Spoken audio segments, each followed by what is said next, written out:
ఈ నెల 16న 10,116 మందితో సామూహిక భగవద్గీత పారాయణం నిర్వహించనున్నట్లు సనాతన ధర్మ ప్రచార సమితి వ్యవస్థాపకులు మంతెన శ్రీనివాస్ తెలిపారు.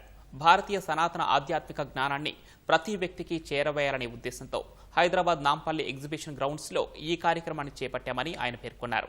భగవద్గీత పారాయణం ఎందుకు నిర్వహిస్తున్నామో వివరించారు. వేదాలు, ఉపనిషత్తులు, పురాణాలు, ఇతిహాసాలు, భగవద్గీత, యోగా లాంటి గ్రంథాల సారాన్ని సామాన్యులకు చేరవేయడమే లక్ష్యమని నిర్వాహకులు వెల్లడించారు.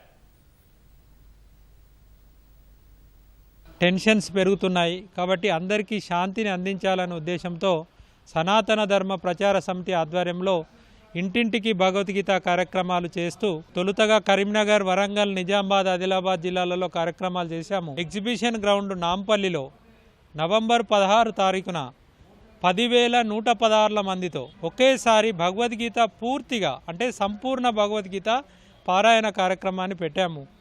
మళ్ళీ అన్ని సత్సంగులు కలిపి చేస్తున్న కార్యక్రమం. భజనలు, కోలాటము, గీతాలాపనలు ఇవన్నీ ఉంటాయి. కాబట్టి భక్తులందరూ సామూహిక పారాయణం యొక్క గొప్ప ఉద్దేశం ఏంటంటే ఒక్కరు పాల్గొంటే 10,000 మంది యొక్క శక్తి మనకు వస్తుంది.